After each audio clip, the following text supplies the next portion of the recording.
Hello दोस्तों, नमस्कार। मैं आशीष रैकवार आप लोगों के बीच फिर से हाजिर हूं एक नए इन्फॉर्मेटिव वीडियो के साथ। आज का हमारा टॉपिक है places of worship special provision act 1991, पूजा स्थल अधिनियम 1991। हम अपने वीडियो में आगे बढ़े उससे पहले आप लोगों से ये निवेदन है कि हमारा जो प्लेटफॉर्म है वो आप लोगों को कानूनी जगत में जो भी डेवलपमेंट्स हो रहे हैं उससे आप लोगों को अपडेट रखे। इसलिए आप लोगों से निवेदन है कि आप लोग इस चैनल को अधिक से अधिक सब्सक्राइब करें, शेयर करें और बेल आइकन का बटन दबाएं, जिससे कि कोई भी अगर वीडियो अपलोड होता है तो आप तक उसका नोटिफिकेशन पहुंच सके। दोस्तों, जो आज का हमारा टॉपिक है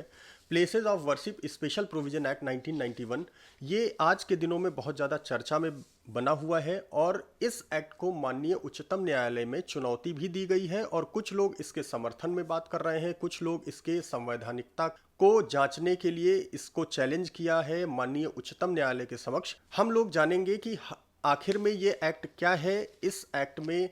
कौन से ऐसे ऑब्जेक्टिव्स हैं जिसकी वजह से इस अधिनियम को भारत देश की संसद ने इसको बनाया। दोस्तों, हम अपने वीडियो में अपने टॉपिक पे आए उससे पहले हम 4 बिंदुओं पे बात करना चाहते हैं कि भारत सरकार के द्वारा देश के अंदर एकता अखंडता को सुनिश्चित करने के लिए, उसको सुदृढ़ करने के लिए और देश के अंदर समाज के अंदर जो सांप्रदायिक सौहार्द है इसको स्ट्रेंथन करने के लिए, इसको प्रमोट करने के लिए कौन कौन से इनिशिएटिव्स लिए गए हैं आज़ादी के बाद से। तो इसमें 4 मुख्य स्टेप्स हैं, जो इनिशिएटिव्स हैं भारत सरकार के द्वारा, उसको हम डिस्कस करना चाहते हैं। उसके बाद हम लोग places of worship special provision act 1991 पे बात करेंगे। पहला जो इनिशिएटिव भारत सरकार के द्वारा लिया गया है उसमें भारत सरकार के द्वारा एक संगठन जो कि ऑटोनॉमस संगठन है, स्वायत्त एक संगठन है, उसका कॉन्स्टिट्यूशन किया गया है। वो संगठन है नेशनल इंटीग्रेशन काउंसिल, NIC। इसका जो गठन किया गया वो 1960 में किया गया और इसके बाद एक और संस्था को भारत सरकार के द्वारा बनाया गया जिसका नाम है national foundation for communal harmony. इसका सेटअप जो हुआ वो 1992 में हुआ। ये जब डिस्प्यूट 1991 में ये आंदोलन राम जन्मभूमि का चल रहा था, उसके बाद से जो देश में एक ऐसा परिदृश्य था, एक ऐसी परिस्थिति थी कि लोगों के बीच में कम्युनल जो राइट्स हो रहे थे, कम्युनल वायलेंस हो रहे थे, जो सांप्रदायिक दंगे, सांप्रदायिक एक हिंसा हो रही थी, उसको कहीं ना कहीं कम करने के लिए या उसको लेकर के सामाजिक सौहार्द को बढ़ाने के लिए एक संगठन का सेटअप किया गया जिसका नाम था national foundation for communal harmony, NFCH। ये सोसाइटीज़ रजिस्ट्रेशन एक्ट 1860 के अंदर रजिस्टर की गई और जो नेशनल इंटीग्रेशन काउंसिल है जिसका सेटअप 1960 में हुआ था और national foundation for communal harmony NFCH जिसका कॉन्स्टिट्यूशन 1992 में हुआ, ये दोनों संगठन देश के अंदर कम्युनल हार्मनी जो कि सांप्रदायिक सौहार्द और नेशनल इंटीग्रेशन जो राष्ट्रीय एकता और अखंडता को बढ़ाने के लिए प्रतिबद्ध थे और इनका उद्देश्य समाज के अंदर, देश के अंदर राष्ट्र की एकता अखंडता को और सांप्रदायिक सौहार्द को बढ़ाने के लिए इनका गठन किया गया था। दो संगठनों NIC नेशनल इंटीग्रेशन काउंसिल 1960 और national foundation for communal harmony 1992 के अतिरिक्त जो भारत सरकार के द्वारा देश के अंदर, समाज के अंदर एकता और अखंडता को बढ़ाने के लिए, उसको स्ट्रेंथन करने के लिए 2 और इनिशिएटिव लिए गए। उसमें से एक अधिनियम था religious institutions prevention of misuse act 1988 और दूसरा जो एक्ट है वो the places of worship special provisions act 1991, जिस पर कि हम इस वीडियो में चर्चा करेंगे कि ये क्या अधिनियम है, इसके उद्देश्य क्या थे, इसको पास करने के पीछे, इसको बनाए जाने के पीछे और इन अधिनियमों के द्वारा किस तरह से सामाजिक जो सौहार्द है, जो सांप्रदायिक सौहार्द है, राष्ट्र की एकता और अखंडता के लिए इन अधिनियमों की क्यों जरूरत पड़ी, क्या वो वजहें थी, इन अधिनियमों को बनाए जाने के लिए भारत सरकार को बाध्य होना पड़ा। तो जो religious institutions prevention of misuse act है 1988, इसका जो उद्देश्य था वो सैंक्टिटी ऑफ रिलीजियस प्लेसेस, जो धार्मिक स्थल हैं उनकी पवित्रता को मेंटेन करना, उनकी सैंक्टिटी को बनाए रखना। इसलिए ये एक्ट पास किया गया कि जो रिलीजियस प्लेसेस हैं, जो धार्मिक स्थल हैं, उनका मिसयूज ना हो सके, उनका कोई दुरुपयोग ना हो सके। ये दुरुपयोग किस तरीके से हो सकता है? इसका पॉलिटिकल दुरुपयोग हो सकता है, राजनीतिक एक मिसयूज हो सकता है, क्रिमिनल मिसयूज हो सकता है, एक आपराधिक या अपराध के जरिए रिलीजियस प्लेसेस या जो धार्मिक स्थल हैं उनका दुरुपयोग हो सकता है, सबवर्सिव पर्पसेस हो सकते हैं कि विध्वंस का कोई उद्देश्य हो इस तरह के धार्मिक स्थल का इस्तेमाल करके कोई विध्वंसकारी जो कृत्य हैं उसको अंजाम दिया जा सकता है। कोई कम्युनल पर्पस, कोई सांप्रदायिक अगर उद्देश्य है इन धार्मिक स्थलों को यूज़ किए जाने या मिस यूज़ किए जाने के लिए, उसको रोकने के लिए religious institutions prevention of misuse act 1988 पास किया पार्लियामेंट ऑफ इंडिया ने। अब हम आते हैं अपने टॉपिक पे, जो कि हमारा टॉपिक है places of worship special provision act 1991। ये अधिनियम क्या है, इसके क्या उद्देश्य हैं, क्यों इस अधिनियम को पार्लियामेंट ने पास किया। इसका पहला जो उद्देश्य था कि to prohibit conversion of any place of worship, किसी भी पूजा स्थल जो है जहाँ पर कि हम लोग पूजा पाठ करते हैं या अपने अपने धार्मिक मान्यताओं के हिसाब से ईश्वर या अल्लाह की इबादत करते हैं। इस तरह से 4 इनिशिएटिव्स के द्वारा भारत सरकार ने समाज के अंदर, देश की एकता और अखंडता को, सामाजिक जो सौहार्द है, सांप्रदायिक सौहार्द है, इसको मेंटेन करने के लिए 4 इनिशिएटिव्स लिए, 2 संगठनों को सेटअप किया और 2 इनैक्टमेंट्स के द्वारा इस तरह की जो भी घटनाएं हैं जो सामाजिक सौहार्द को या सांप्रदायिक सौहार्द को बिगाड़ती हैं, उसकी रोकथाम के लिए 2 नए इनैक्टमेंट्स को पास किया। पहले जो 2 संगठन हैं, पहला संगठन नेशनल इंटीग्रेशन काउंसिल जो कि 1960 में सेटअप हुआ। दूसरा जो एक संगठन है national foundation for communal harmony, इसको 1992 में सेटअप किया गया और इसका उद्देश्य यही था कि जो कम्युनल हार्मनी है उसको प्रमोट किया जाए, देश की इंटीग्रिटी को प्रमोट किया जाए और लोगों के बीच में जागरूकता बढ़ाई जाए, रिलीजियस या इंटरसेक्शनल एक डायलॉग को प्रमोट किया जाए। इस तरह से ये उद्देश्य लेकर के इन संगठनों का गठन हुआ था। अब हम बात करते हैं 2 इनैक्टमेंट्स के बारे में। पहला जो religious institutions prevention of misuse act है जो कि 1988 में पास किया गया, इसका उद्देश्य था कि किसी भी रिलीजियस प्लेस का, किसी भी धार्मिक स्थल का प्रयोग या उपयोग है उसका किसी पॉलिटिकल पर्पस के लिए यूज़ नहीं होना चाहिए, किसी भी क्रिमिनल पर्पस के लिए यूज़ नहीं होना चाहिए, कोई सबवर्सिव पर्पस ना हो, कोई कम्युनल पर्पस ना हो। इट मीन्स कि धार्मिक स्थल का उपयोग सिर्फ धार्मिक कार्यों के लिए, पूजा पाठ, नमाज, गुरुद्वारे, चर्च या कोई मठ का प्रयोग राजनैतिक, आपराधिक या किसी विध्वंसकारी उद्देश्य को लेकर के उसका बेजा इस्तेमाल या उसका दुरुपयोग ना हो। The religious institutions prevention of misuse act 1988 को पास किया गया। अब हम आते हैं जो हमारे आज डिस्कशन का टॉपिक है, places of worship special provision act 1991। पूजा स्थल विशेष प्रावधान अधिनियम 1991 को पास करने का उद्देश्य ये था कि देश के अंदर किसी भी तरीके से सांप्रदायिक हिंसा, सांप्रदायिक विध्वंस को रोका जा सके। और इस एक्ट को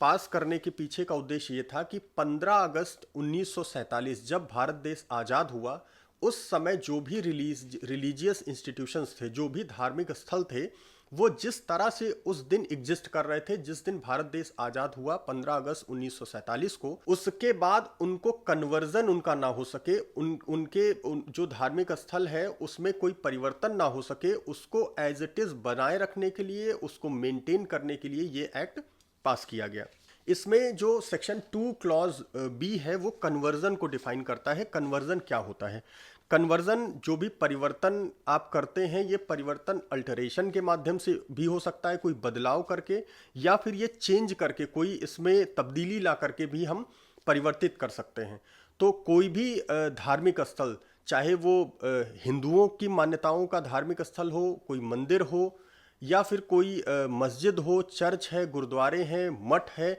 इनका कोई कन्वर्जन ना हो पाए, इस वजह से इस एक्ट को लाया गया। और कन्वर्जन के ऊपर बार लगाते हुए किसी भी पर्सन को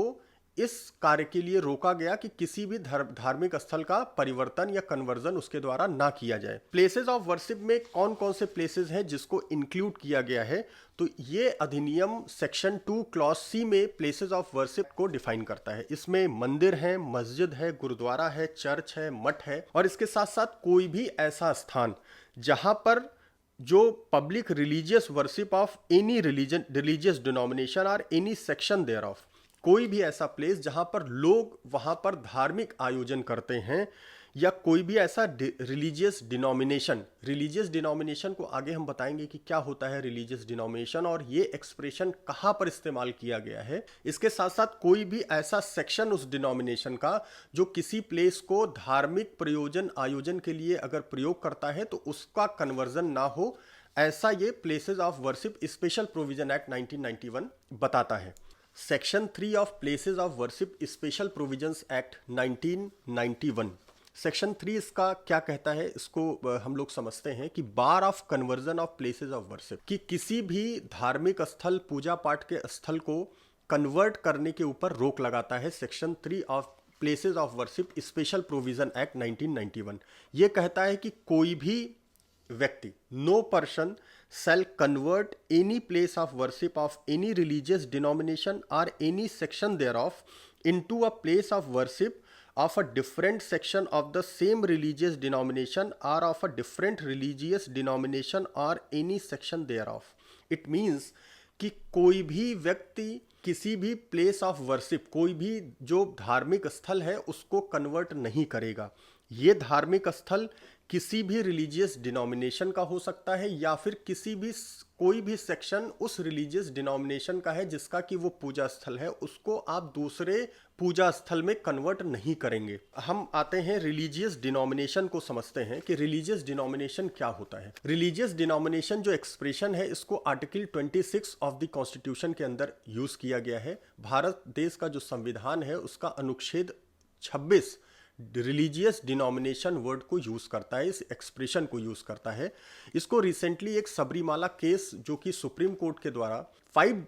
जजेस बेंच जो कॉन्स्टिट्यूशनल संवैधानिक पीठ है उसने डिसाइड किया, उसके अंदर रिलीजियस डिनोमिनेशन को कोर्ट के द्वारा डिफाइन किया गया कि क्या होता है रिलीजियस डिनोमिनेशन। कोई भी लोगों का एक समूह जो कि कॉमन फेथ रखता है, उनका एक कॉमन ऑर्गेनाइजेशन है और उस कॉमन ऑर्गेनाइजेशन का जो डेजिग्नेशन है वो एक डिस्टिंक्ट नेम के द्वारा है, तब हम उसको एक रिलीजियस डिनोमिनेशन कह सकते हैं। जैसे वैष्णव समाज है, आर्य समाज है, तो इनको रिलीजियस डिनोमिनेशन के तौर पे हम कह सकते हैं कि इनका जो ग्रुप ऑफ पीपुल है ये एक डिस्टिंक्ट नेम के साथ एक अपना कॉमन फेथ को, कॉमन बिलीफ को मेंटेन करने के लिए, उसको प्रोपगेट करने के लिए उन्होंने एक संगठित तौर पर आर्य समाज का निर्माण किया। The places of worship special provision act 1991 section 5 क्या कहता है, इसको हम लोग समझते हैं। सेक्शन 5 इसका रेलेवेंट एक प्रावधान है जो कि राम जन्मभूमि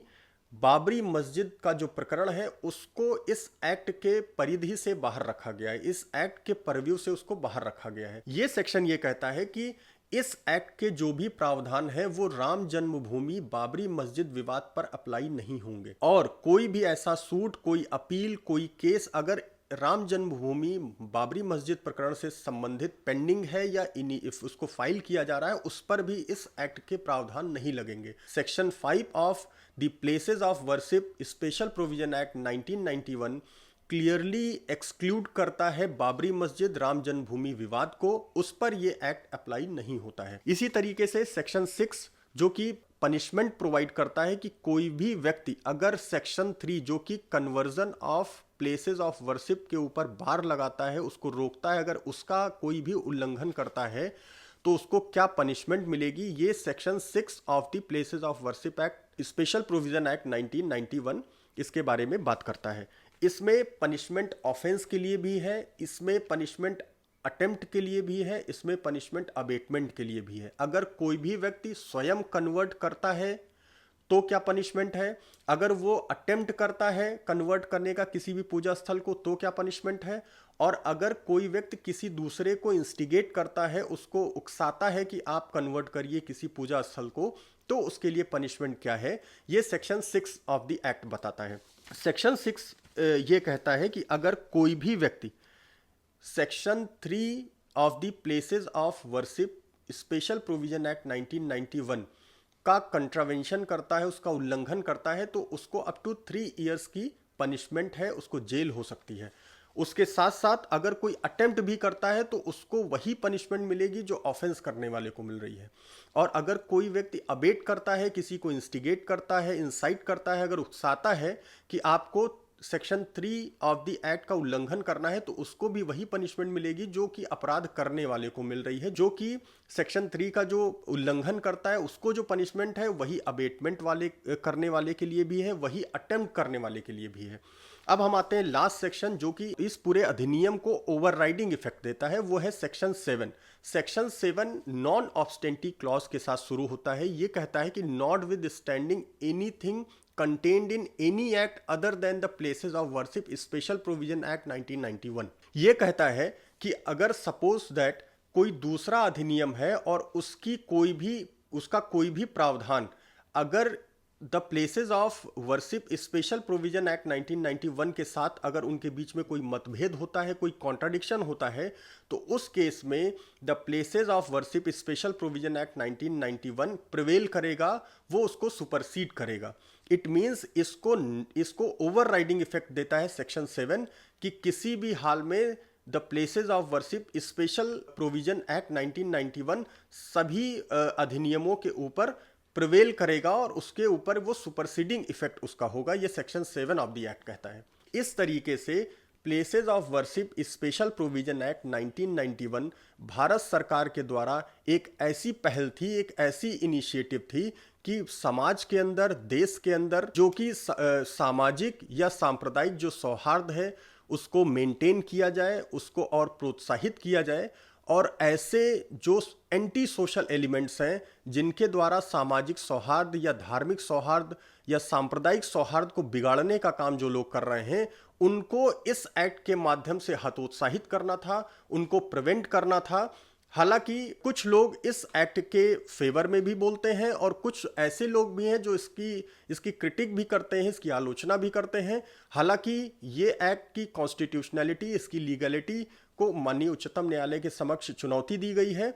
अब ये पूरा अधिनियम सब जुडिस है और ये इसके कौन से प्रावधान कॉन्स्टिट्यूशनल है, कौन से अनकॉन्स्टिट्यूशनल है, ये माननीय उच्चतम न्यायालय के द्वारा डिसाइड किया जाना है। इस तरह से इस इंफॉर्मेटिव वीडियो के साथ लोगों को आज के दिनों में जो चर्चा में एक विषय बना हुआ है places of worship special provision act 1991, पूजा स्थल विशेष प्रावधान अधिनियम 1991 को समझाने का प्रयास हमारे द्वारा किया गया है। अगर आप लोगों को कोई क्वेरी है, इससे संबंधित अगर कोई प्रश्न है तो उसको आप कमेंट बॉक्स में कमेंट करके पूछ सकते हैं। अगर ये आपको इन्फॉर्मेटिव वीडियो अच्छा लगा तो आप इसको ज़्यादा से ज़्यादा शेयर करें, लाइक करें, सब्सक्राइब करें और बेल आइकन दबाना ना भूलें, जिससे कि कोई भी इन्फॉर्मेटिव वीडियो इस चैनल पर अपलोड होगा तो उसका नोटिफिकेशन आपको तुरंत पहुँच जाएगा। दोस्तों नमस्कार।